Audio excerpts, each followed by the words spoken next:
Turn on any news channel, and you'll see a massive spectacle built around a tiny handful of people: presidents, prime ministers, and members of Congress. The cameras and microphones follow them relentlessly, capturing every debate and parsing every word. But think about your actual routine on a random Tuesday morning: the water pressure in your shower, the potholes on your commute, the curriculum at your child's school. The people standing at those distant national podiums have almost nothing to do with any of that. We have a severe imbalance in how information is served to us. International diplomacy and national controversies dominate the headlines because they generate friction and clicks. Meanwhile, the localized boards and councils managing the immediate physical world around us receive a fraction of the coverage. Letting this media imbalance dictate your attention creates a dangerous optical illusion. It tricks you into staring at the national stage while completely ignoring the leaders who actually build, fund, and manage the reality you live in every single day. Let's audit a normal 24 hours. You wake up and turn on the tap. The quality of that water, the pipes delivering it, and the facility treating it aren't managed by a federal agency. That is a state and local jurisdiction. You leave the house. The structural integrity of the roads you drive on, the design of the highways, and the operational budgets of the public transit networks you rely on are entirely state-managed infrastructure. You drop your kids off at school and pass a patrol car on the way to work. The educational standards dictating that classroom and the laws governing that police department are written, funded, and enforced by state departments. From the moment you wake up to the moment you lock your doors at night, the state government acts as the ultimate manager of your physical and civic environment. While central governments capture the headlines for national growth, the actual mechanics of economic expansion are distributed across state borders. States actually operate like competing megacorporations. They are aggressively fighting one another to attract private capital, corporate headquarters, and industrial investment.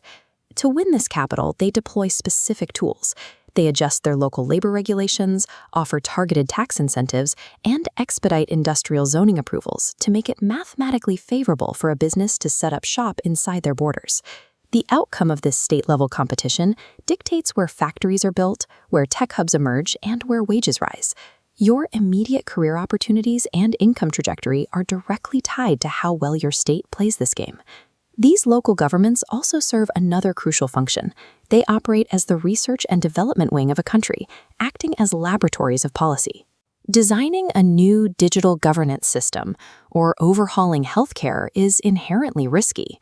Rather than gambling on a massive, unproven federal rollout, these experimental ideas are first tested at the local level, funded entirely by state budgets. If a program fails, the damage is contained. But if a state successfully pilots a new welfare initiative or a public transport overhaul, other states take notice. Massive national reforms rarely start from the top down. They are adopted federally only after a local experiment proves it works. By participating in state elections, citizens are essentially hiring the test pilots for future national systems. This turns a local ballot into a primary vote on which ideas will eventually scale to the rest of the country. The irony here is how differently average voters and powerful elite groups treat these elections. While millions of citizens routinely skip local ballots, megacorporations, investors, and political parties pour immense resources into winning them. They understand the math. Securing control of a state provides administrative authority over land acquisition, access to deep grassroots networks, and the power to allocate billion-dollar public budgets. While the general public treats state politics as an afterthought, professional political interests see these offices as the primary levers for real-world administrative power.